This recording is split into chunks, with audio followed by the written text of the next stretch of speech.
Okay, all right. So again, you guys are stuck in the scarcity mindset. And it's very convincing. So let's move on, okay?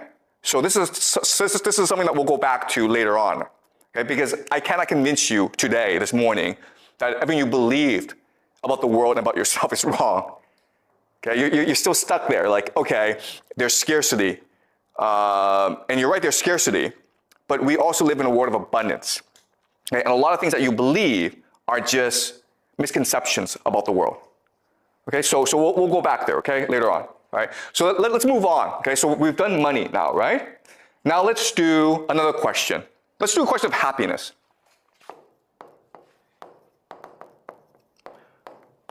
The question for us today is, what makes us happy? Come on, what makes you happy? How can you live a happy life? Okay. Well, obviously, money, right? If you have a lot of money, that's gonna make you happy. What else? Power. Exactly, power, right? Sure. Power. Excuse me? Freedom. Okay, good, freedom. Yeah. What else? Relationships, yep, sure. You have good friends, right? Like lots and lots of friends. What else? Romantic relationships. Okay, love, right? Love, sure. What else? Like video games, I guess. Vacations, okay? Lots and lots of things, okay? What you will discover about this list is this. You are thinking about individual happiness.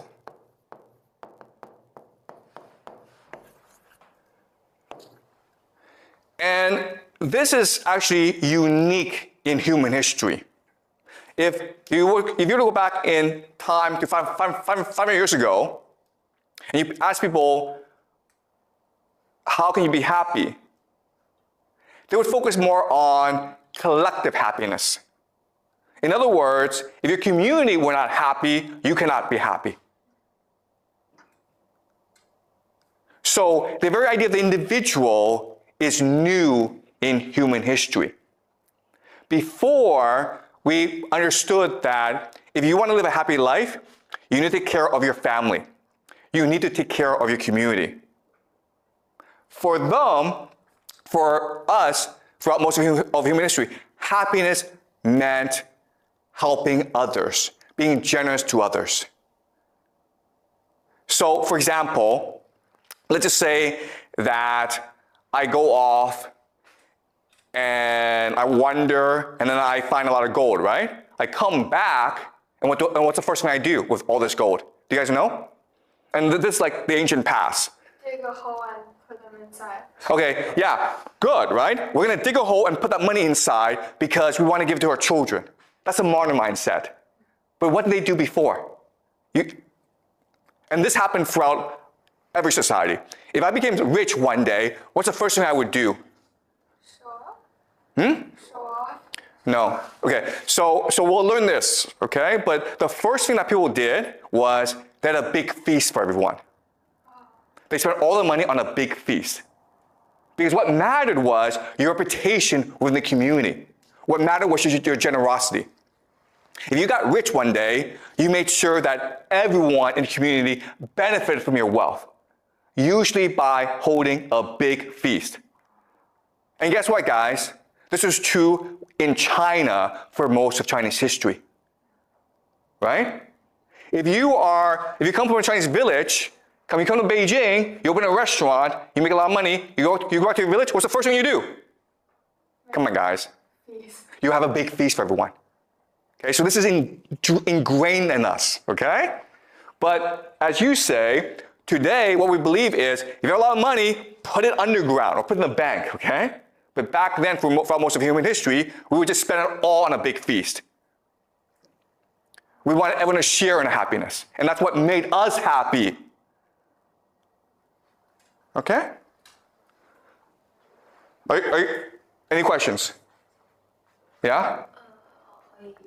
I was wondering, you mentioned that it was full reputation on some levels. Would that count into as your individual happiness? Because after you get rich, you care about your reputation. Okay. Yeah, so you're asking, isn't this about individual reputation? And again, I mean, this is hard, okay? But the concept of the individual did not exist before. We just created it. The idea that I'm a person independent of my family, independent of my community, independent of the world around me, makes no sense. What was the worst punishment that could be inflicted on you in the past? Let's just say that we're in a fight, I kill you, right? Like basically you're no longer belong to this family. Exactly. Banishment, exile. Not death, right? And today, if I killed you, the police would come catch me and then kill me. But before, we didn't do that. Because the worst thing that we could do was exile you. It says, you're no longer part of us. You understand? So the concept of the individual did not exist. Right? Okay, so let's move on. All right, so now I'm going to present two understandings of the world. And you're going to tell me which understanding you think is correct. In the first understanding, we humans don't have agency. We don't have really control. Why? Because there are powerful gods out there, okay? There are these powerful gods like Apollo, Dionysus. Oh, the problem though is that they are also controlled by other gods that are more powerful, like, for example, fate, fortune. And then there are these really ancient gods that control the structure of the universe. For example, maybe anger and pride. So you have absolutely no individual agency because there's always a god screwing with you, okay? You might get rich, but then the god of pride looks at you and says, no, I need to teach this mortal a lesson. So the god comes into me, makes me too arrogant, and I screw up. Okay? So we're always being controlled by these forces beyond our understanding. Okay, so that's a first worldview. The second worldview is this. We are synapses that generate memories. Okay? We are memories. Our understanding of the world comes from our experience. That is controlled by synapses. Synapses come from a combination of DNA and environment. Our genes and our interaction with the environment, our experiences. And what this means is that we can now have control over our own individual fate. If you're angry, it's because some experience or some genes made you angry, and this anger becomes reinforced in your memories. And therefore, if you do proper therapy, if you do proper reflection, if you do some exercises, you can better control your anger and therefore control your fate. Okay? So in the first worldview, there are lots and lots of gods. They're evil and they're random, and we have absolutely no control over our fate. We can only hope to get lucky in life and not piss off the gods. In the second worldview, we are only a collection of our memories, and we are only synapses. So if we're able to manipulate the memories and the synapses in a proper way, we can be free of all problems. We can be free of anger. We can be free of depression. We can be free of misery. All right? Let me ask you this question. Which worldview is a more accurate reflection of reality? Second one. Obviously the second one, right? Because this is neuroscience, science, or psychology or psychiatry. This is what you've been taught in school. This is what you all believe. Our entire society is structured around this very idea. And what you will learn in this class is it is completely wrong. It is the first one that is more accurate reflection of reality. The first one gives you more information, gives you a more accurate assessment of how the world really works. Okay? So now let me ask you this question. If the first worldview, and this is what we call polytheism, and polytheism for most of human history was the dominant religion, okay? Now we live in a world where the religion is science. Science is basically religion. So, why did we make this transition? What's the benefit? If you're a powerful person, why would you prefer the second one as opposed to the first one? Why? What's the benefits to powerful people? What does power want to believe the second one, but not the first one? They can blame your own failure for your own fault. Yeah, okay. So the idea of individual responsibility. Okay? So then there's more control. Okay? It's easier to control people in the system. Right? That's the first benefit. What's the second benefit? The second benefit is you will work harder, right? Because in the first system, you're like, you know what? I don't need to go make a lot of money because if I make a lot of money, the gods will punish me and make me proud. So I'm just going to like enjoy life and take it easy. All right? So in the second system, no, I have control over my own life. So I need to work hard. Okay, so and again, the entire point of the system is to make you work as hard as possible, because when you work hard, that generates real wealth for the powerful people. Money does nothing, okay? Money just incentivizes you to work hard. So this exists in order to make you work harder. And there's one more benefit, or there's more benefits, but what's another benefit?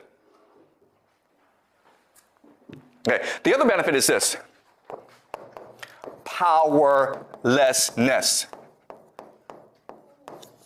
It makes you powerless. Why? This system is designed to make you absolutely powerless. Why? You can't control anything. Why? Everything is controlled by gods and fate.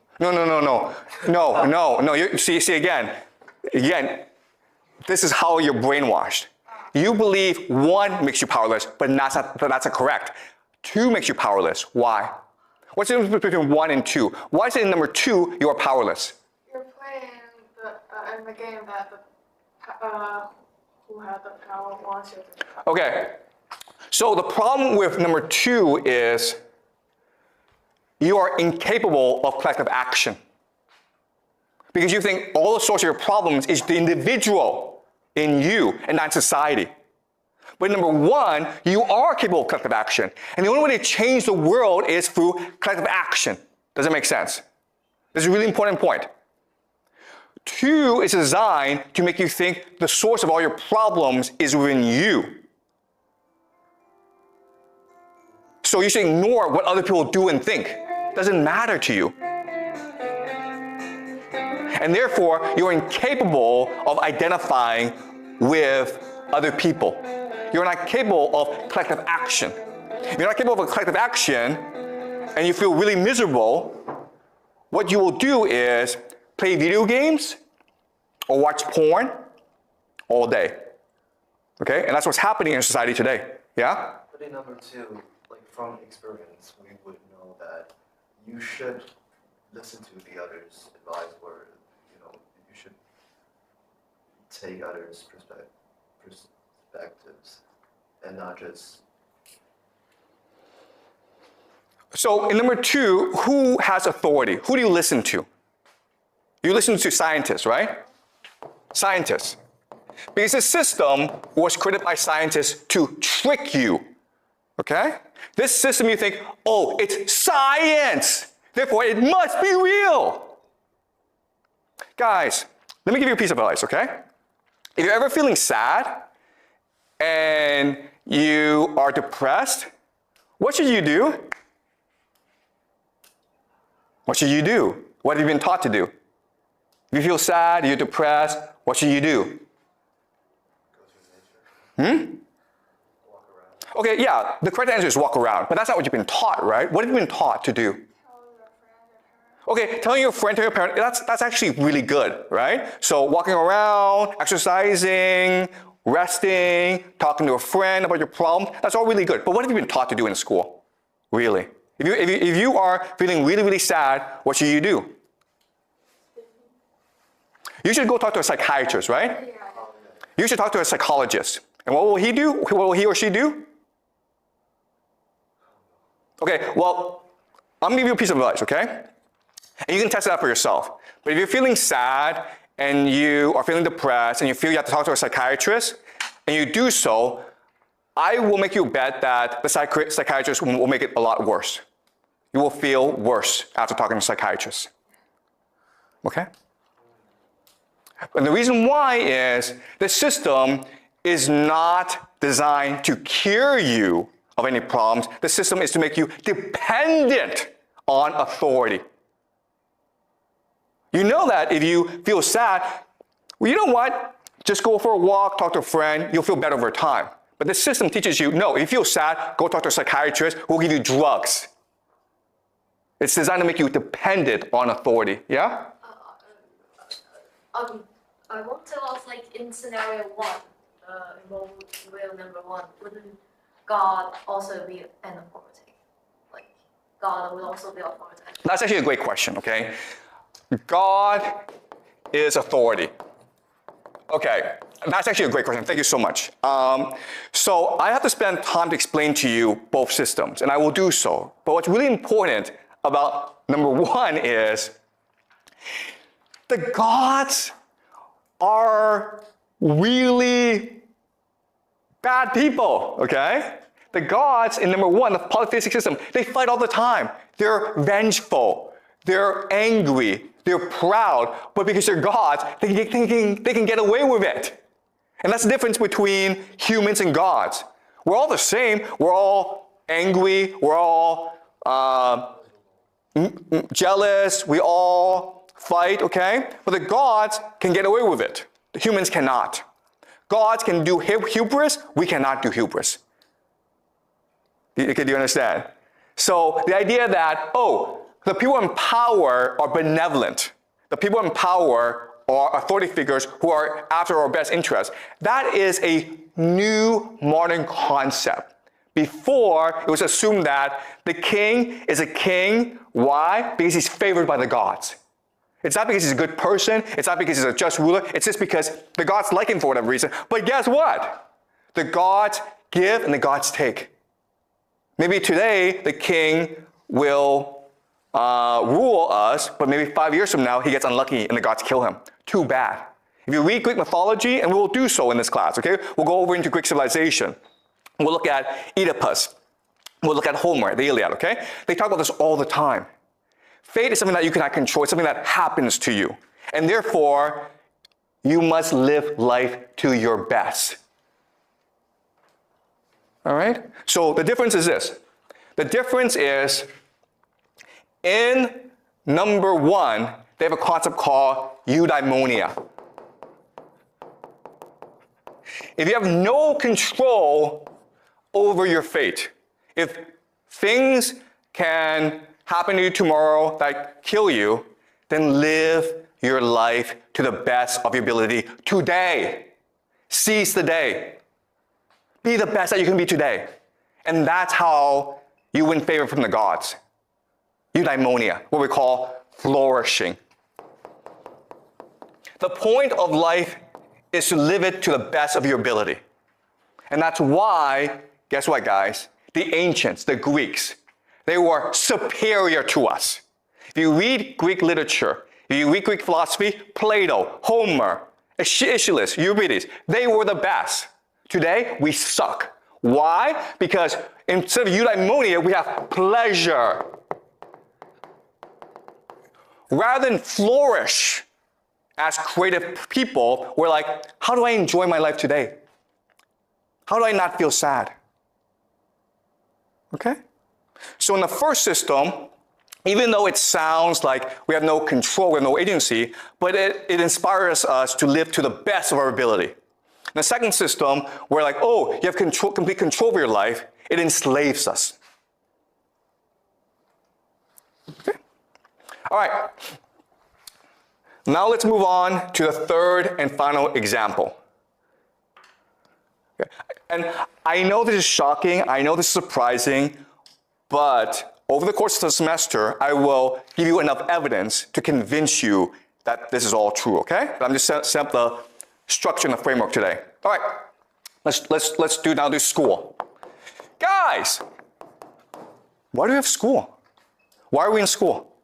Why? Why are you here? What? Someplace learn and teach. Exactly, right? Learn. What else? Yeah, to get the degree, okay? To get the degree. Okay, to graduate. What else? To have knowledge. Knowledge, yes.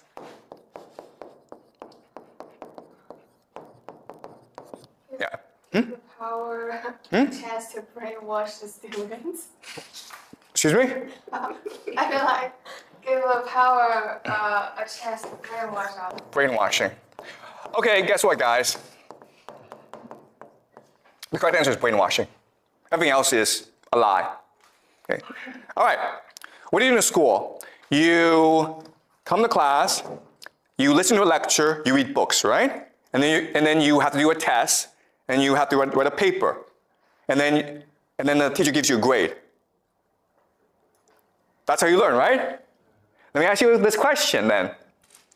Throughout most of human history, how did we learn? If you want to become a doctor, what did you do? To be fast and long. The answer is experience. Do it. Right? Let me ask you this question.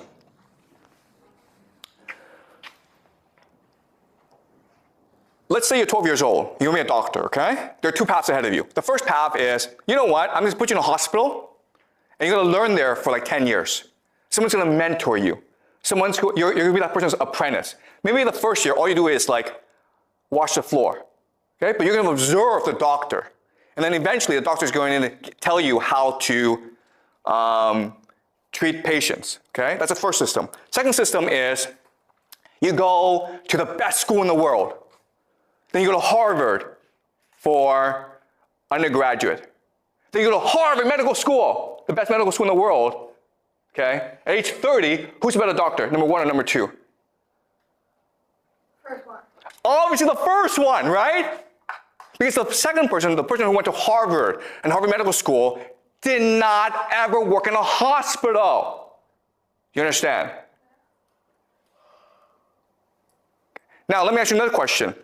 In the first system, do you have to be really, really smart to be a good doctor? No. You don't, actually. Practice. Anyone can be a doctor in the first system. Anyone. We human beings are all born with the capacity to learn anything if you wanted to learn it, right? You want to be an engineer, you want to be a lawyer, if you want to be a doctor, if you want to be a scientist, you want to be anything, okay? Just go find a mentor who can teach you how to do so. And I guarantee you that you will learn how to do it well. And anyone can do this.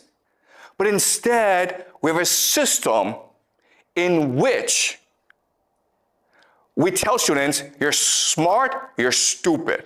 Smart students go to good schools and good universities, and they get good jobs. Stupid students go wash dishes. Okay? And that was not true for most of human history. It's true today, but throughout most of human history, if you had to go learn something, all you had to do was go find a teacher. And that teacher would teach you. And then you would learn it. Right? So school is not a place to teach you how to learn. A school doesn't teach you knowledge. It doesn't do that. A school is a place that brainwashes you. Okay? Now the question then is, what does it brainwash you in? Why would it brainwash you? Okay, all right, to answer that, I'm going to give you some history, okay? We will do a lot of history in this class. But I'm going to tell you the 3 societies that first introduced mandatory, free public schooling in the world, okay? The first is called Sparta. Okay? Sparta was a small city-state in Greece, like 3,000 years ago. And they had a new system in which children as early as 5 or 6 years old, they were put into a school. And in the school, they were beaten up by older kids who were like 9 or 10. Okay? That's Sparta. The second society was called the Aztecs.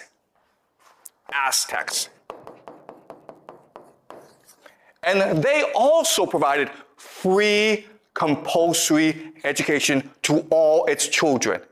Really good, right? And the third society is called Prussia. And actually, Prussia is a system that everyone uses today. Do you guys know any history? Okay? What is common about all 3 societies? Sparta, Aztecs, and Prussia. Well, it's all the 教育体制. What is common to all 3? Okay. War. All 3 societies are fundamentally war societies, dedicated to defeating their neighbors. Sparta was one of thousands of city-states in Greece. The only society of these thousands that had compulsory education. Why? Because Sparta was first and foremost engaged in war making. Sparta, you've heard of Spartans, right? It's the Spartan warrior. Okay? The Aztecs were the greatest war society in Central America before the arrival of the Europeans. They defeated everyone. They were engaged in war. They also did a lot of human sacrifice as well. Okay, we learn about the Aztecs later on.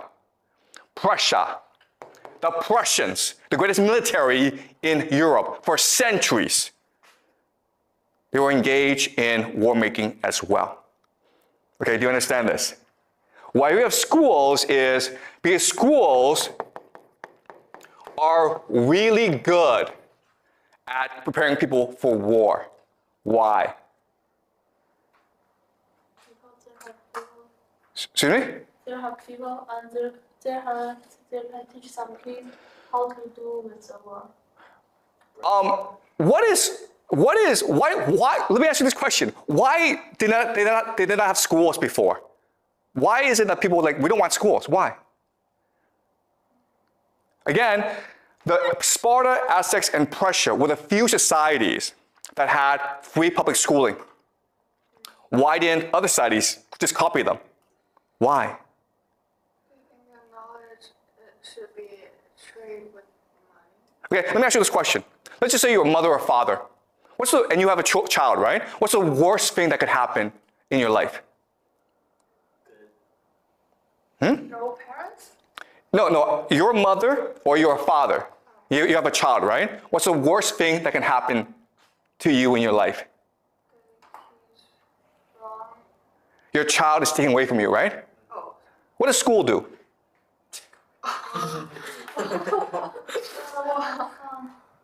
School is designed to take your child away from you. Okay? Let me ask you this question.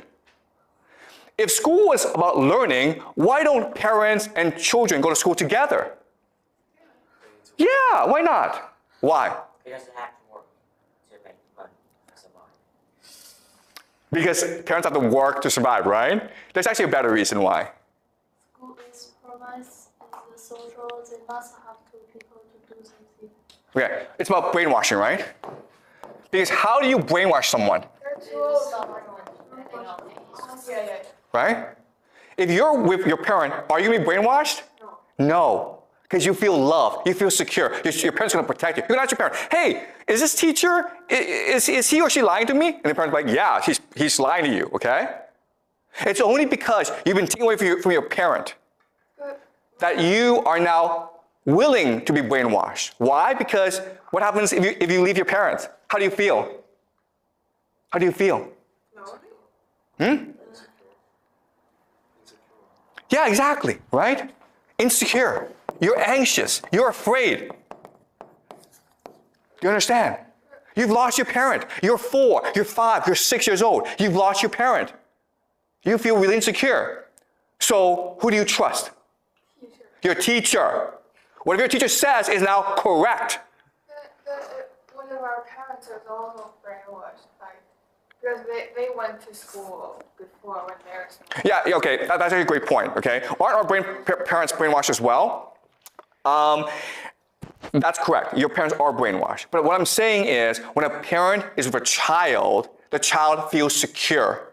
And if you're secure, you're much more willing to disobey authority. You're much willing to ask questions.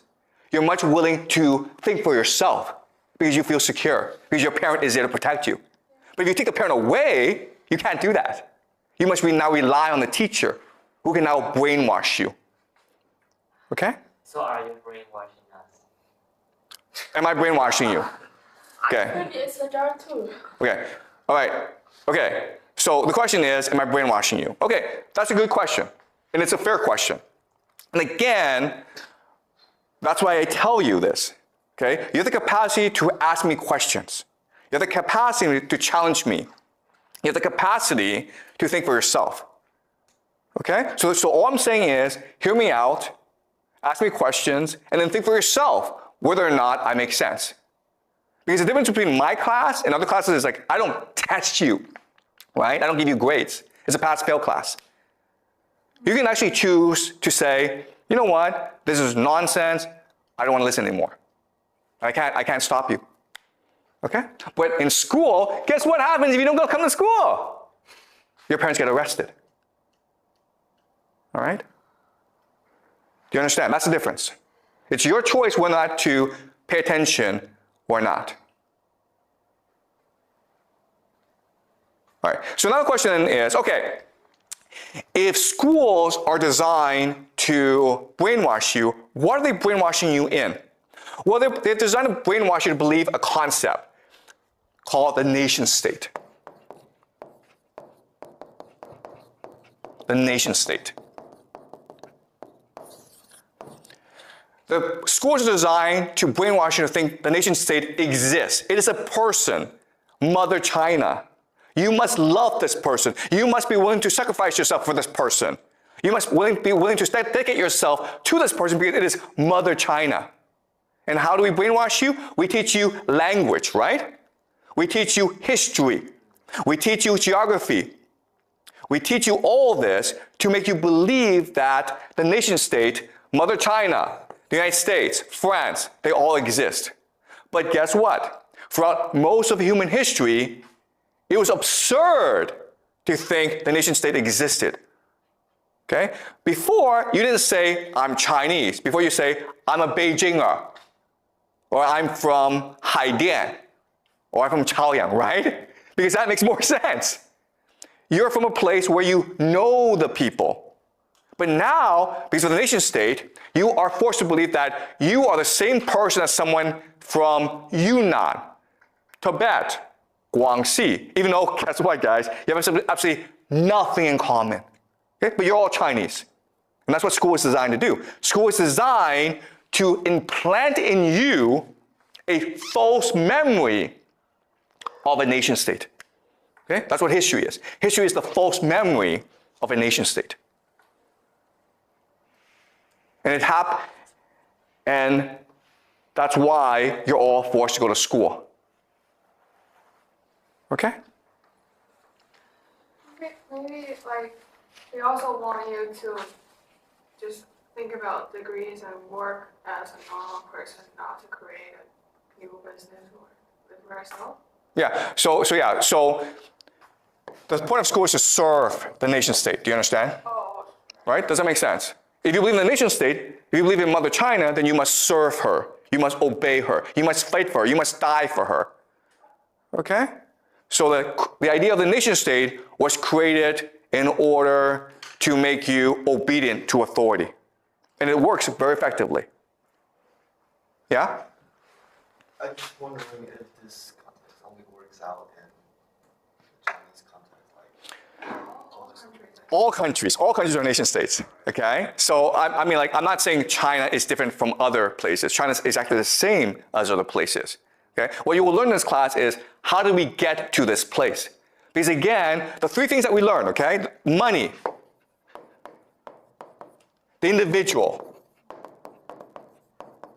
the nation state. These are all ideas and concepts beyond the human experience. If you try to work this out from first principles, if you try to figure this out by yourself, you couldn't do it. You have to be brainwashed into believing these three things. If someone from the past, maybe 1,000 years ago, were to come today and you would explain the concept of money, individual, and nation state, the person would be like, wait a minute here. This means that you're all slaves. Okay? So now the question then is, where do we get these three concepts from? What you will learn in this class is these three concepts come from a revolution in human thought called monotheism. The one true God. This idea, monotheism, forever changed the course of human history. And it gave us these concepts of money, individual, and nation state. Monotheism is such a powerful idea that it turned nothing into everything. Okay? That's what you will learn in this class. We will learn about monotheism, and we will discover how it created money, individual, and the nation state, and it basically created the world that we live in today. Okay? All right. Any questions? Is Christian like monotheism? Excuse me? Christianity is like monotheism. Okay, yeah, so there are three great monotheistic religions, right? Judaism, Christianity, and Islam. What I will show you later on is it's basically the same religion. Yeah. All right. Okay, so I don't want to give you too much information, okay? Because it's a lot to process. But I want you guys to remember the concepts. Money, individual, and nation state are all powerful concepts that are embedded into everyday life. You cannot escape it. Okay, you've been brainwashed into thinking that they all exist, when in fact they actually don't exist. And that's how power works. What power is, okay? What power truly is what we call alchemy. Alchemy, throughout human history, was the pursuit of turning lead into gold. Okay? Lead into gold. Okay? Nothing into everything. That's what alchemy was. And maybe in science class you're taught that alchemy is this fake science. It's a pseudoscience, and it did not work. What you will learn in this class is we achieve alchemy. Okay? We turn nothing into everything. We turn lead into gold. Or that's what power is. Power is the capacity to turn nothing into everything. Power is the capacity to make you believe that money is valuable, that the individual can lead to happiness, that the nation state exists. That's what power is. Okay? And as a result, today we live extremely miserable lives. Okay? So you've been taught to think that, oh, life just gets better and better. What you will learn in this class is actually, nope, okay? And what's really important is you will also learn in this class that this was an accident. Okay? This is just an accident. It's an accident of the human imagination. It's because we didn't know what we were doing that we created this system. So what you will also learn is that if you're able to control the human imagination, you can use it to create a new system that allows for eudaimonia, or the flourishing of the human intellect. Okay? All right. Any questions?